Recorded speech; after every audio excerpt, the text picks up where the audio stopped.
ಧಾರಾವಾಹಿಗಳಲ್ಲಿ ನಟನೆ ಮಾಡೋದಕ್ಕೆ ನಿಮ್ಗೆ ಪ್ರೇರಣೆ ಏನು ಸರ್?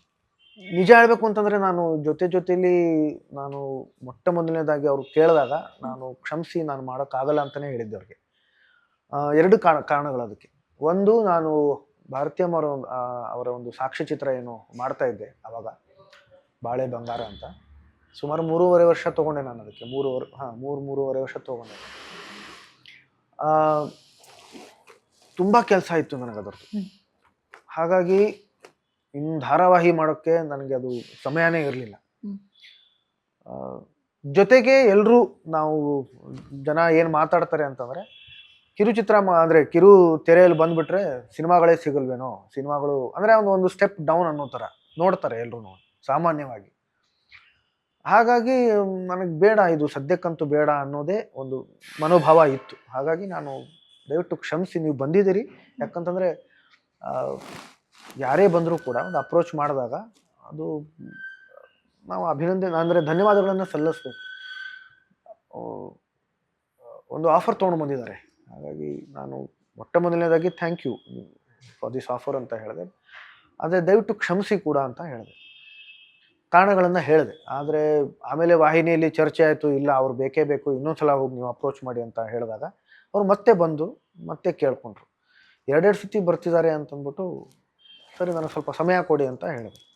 ಆಗ ಮನೆಯಲ್ಲಿ ನಮ್ಮ ತಾಯಿಯವರು ನೋಡ್ತಾ ಇದ್ರು, ಮರಾಠಿ ಸೀರಿಯಲ್ ನೋಡ್ತಾ ಇದ್ರು. ಅದನ್ನು ತುಂಬ ಚೆನ್ನಾಗಿದೆ, ಆಮೇಲೆ ಅದರಲ್ಲಿ ಹೀರೋನೇ ವಿಲನ್ ಆಗ್ತಾರೆ ಅಂತ ಹೇಳಿದ್ರು. ಆವಾಗ ನನಗದು ತುಂಬ ಇಷ್ಟ ಆಯಿತು. ಯಾಕಂದರೆ ರಂಗಭೂಮಿಯಲ್ಲಿ ನಾನು ವಿಲನ್ ಪಾತ್ರಗಳನ್ನು ಮಾಡಿದ್ದೀನಿ. ಸಿನಿಮಾದಲ್ಲಿ ನನಗೆ ಅವಕಾಶನೇ ಸಿಕ್ಕಿಲ್ಲ ವಿಲನ್ ಪಾತ್ರ. ಚಾಕ್ಲೇಟ್ ಹೀರೋ ಅಂತಂದರೆ ಚಾಕ್ಲೇಟ್ ವಿಲನ್ ಪಾತ್ರ ಸಿಕ್ಕಿರಲಿಲ್ಲ ನನಗೆ. ಇದು ಹೀರೋನೇ ವಿಲನ್ ಆಗ್ತಾರೆ ಅಂದ ತಕ್ಷಣ ನನಗದು ಒಂದು ಕುತೂಹಲ ಇತ್ತು. ಜೊತೆಗೆ ನನ್ನ ಮಗಳು ಕೂಡ, ಆಕೆ ಕೂಡ ಸೇರಿಸಿದ್ರು. ಆಕೆ ಕೂಡ ಹೇಳಿದ್ರು, ಇಲ್ಲ ಮಾಡಿ ಇದನ್ನು ಅಂತಂದು.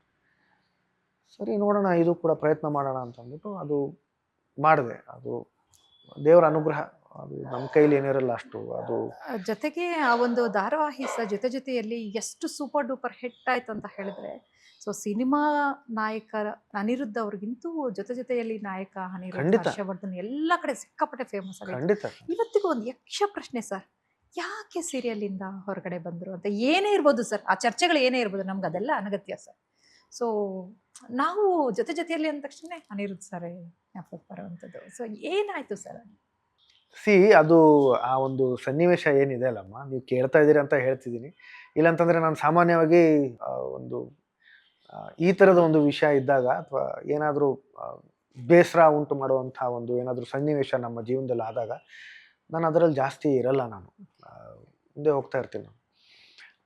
ಆ ಇನ್ಸಿಡೆಂಟ್ ಆದಾಗಲೂ ಕೂಡ ತಕ್ಷಣ ನಾನು ನನ್ನ ಸ್ವಚ್ಛತೆಯದು ಒಂದು ಪೋಸ್ಟ್ ಕೂಡ ಹಾಕಿದ್ದೆ ನಾನು. ಅದು ಪತ್ರಿಕಾ ಅಂದರೆ ಒಂದು ಮಾಧ್ಯಮ ಗೋಷ್ಠಿಯಲ್ಲೂ ಕೂಡ ನಾನು ಎಲ್ಲ ವಿವರಿಸಿ ಹೇಳಿದ್ದೀನಿ. ಅದು ಕೂಡ ನನಗೆ ಹೇಳೋಕೆ ಇಷ್ಟ ಇರಲಿಲ್ಲ, ಹೇಳಲೇಬೇಕಾದ ಪರಿಸ್ಥಿತಿ ಬಂತು. ನಾನು ಒಂದು ದಿವಸ ನಾನು ತಡೆದೆ ಕೂಡ ಅದನ್ನು. ಆದರೆ ಅವ್ರುಗಳದನ್ನು, ವಾಹಿನಿಯವರು, ನಿರ್ಮಾಪಕರು ಅವರೆಲ್ಲರೂ ಅದನ್ನು ಎಲ್ಲ ವಾಹಿನಿಗಳಿಗೆಲ್ಲ ಕಳಿಸ್ಬಿಟ್ಟಿದ್ರು. ಅದನ್ನು ಏನೋ ಒಂದು ದೊಡ್ಡ ಪಟ್ಟಿ ಮಾಡಿ ಕಳಿಸ್ಬಿಟ್ಟಿದ್ರು. ಹಾಗಾಗಿ ಎಲ್ಲ ಕಡೆ ಚರ್ಚೆ ಆಗ್ತಾ ಇತ್ತು. ನನಗೊಂದು ಮೇಲ್ ಕೂಡ ಕಳಿಸಿದ್ರು. ಕೊನೆಗೆ ಮೇಲ್ ಕಳಿಸಿದ ಮೇಲೆ ನಾನು ಅಲ್ಲಿವರೆಗೂ ನಾನು ಕರೆಗಳನ್ನು ಮಾಡ್ತಾ ಇದ್ದೆ, ಸಂದೇಶಗಳನ್ನು ಕಳಿಸ್ತಾ ಇದ್ದೆ. ಏನೇ ಇದ್ರೂ ನೇರವಾಗಿ ಕೂತ್ಕೊಂಡು ಮಾತಾಡೋಣ, ಚರ್ಚೆ ಮಾಡೋಣ, ಬಗೆಹರಿಸೋಣ ಅಂತಲೇ ಹೇಳ್ತಾ ಇದ್ದೆ. ಯಾವಾಗ ಮೇಲ್ ಕಳಿಸಿ ಅದನ್ನು ಇಲ್ಲ ಮುಗೀತು ಅನ್ನೋ ಥರದ್ರಲ್ಲಿ ಅವರು ಮೇಲ್ ಕಳಿಸಿದ್ರು, ಆವಾಗ ನಾನು ಅದರ ಸ್ಪಷ್ಟನೆ ಕೊಡಲೇಬೇಕಾದ ಪರಿಸ್ಥಿತಿ ಇತ್ತು. ಆ ಮಾಧ್ಯಮದವರೇ ನಮ್ಮ ಮನೆ ಆಚೆನೇ ನಿಂತ್ಕೊಂಡಿದ್ರು. ಹಾಗಾಗಿ ನಾನು ಸ್ಪಷ್ಟನೆ ಕೊಟ್ಟೆ. ಬೇಜಾರೇನು ಅಂತಂದರೆ ಅಮ್ಮ, ನಾನು ಅವ್ರಿಗೆ ಆ ಮಾಧ್ಯಮ ಅಂದರೆ ಆ ಪತ್ರಿಕಾಗೋಷ್ಠಿಯಲ್ಲೂ ಕೂಡ ನಾನು ಹೇಳಿದ್ದೆ, ಮನಸ್ತಾಪಗಳು ಆಗೇ ಆಗ್ತವೆ. ಖಂಡಿತ ಸರ್. ಯಾವುದೇ ಕ್ಷೇತ್ರದಲ್ಲೂ, ಯಾವುದೇ ಕೆಲಸದಲ್ಲೂ, ಕಚೇರಿಗಳಲ್ಲೂ, ಎಲ್ಲ ಕಡೆ ಮನೆಯಲ್ಲೂ ಮನಸ್ತಾಪಗಳಾಗ್ತವೆ. ಪ್ರತಿಯೊಂದು ಮನಸ್ತಾಪಕ್ಕೆ ಅದರ ಒಂದು ಪರಿಣಾಮ ಡೈವೋರ್ಸ್ ಆಗಲ್ಲ. ಆ ಥರ ಆಗ್ತಿದ್ದಿದ್ರೆ ಸಂಸಾರವು ಉಳ್ಕೋತಾನೆ ಇರಲಿಲ್ಲ.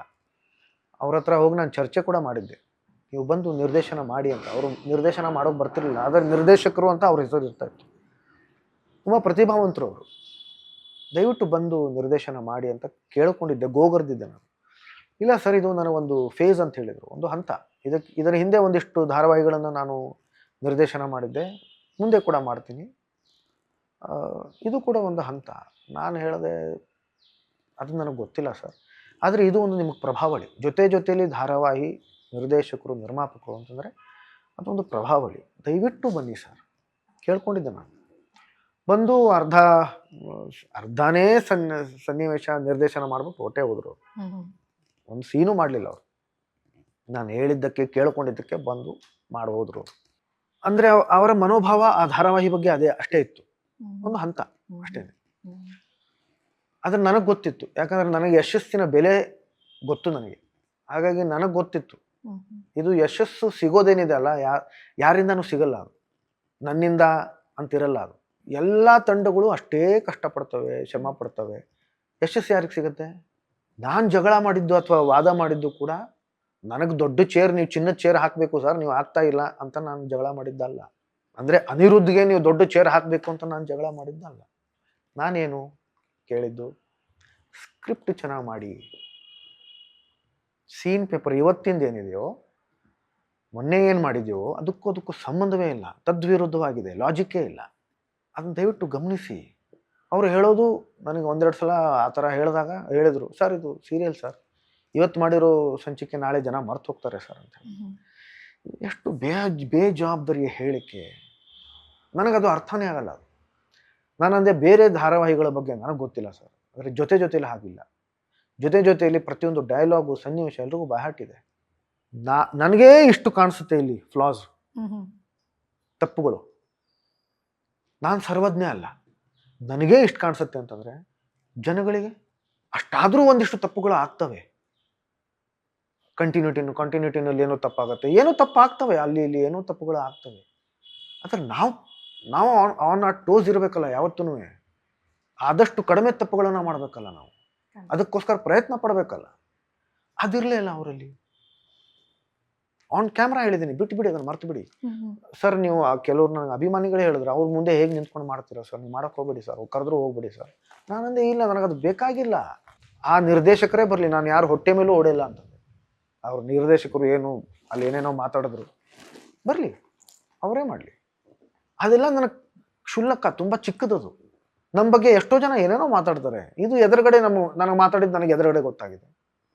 ಹಿಂದೆ ಎಷ್ಟೋ ಜನ ಮಾತಾಡ್ತಾರೆ, ಬೇಕಾಗಿಲ್ಲ ನಮ್ಗೆ. ಅದು ನಮಗೆ ಬೇಕಾಗಿರೋದನ್ನು ನಮ್ಮ ಗುರಿ, ನಮ್ಮ ಧ್ಯೇಯ,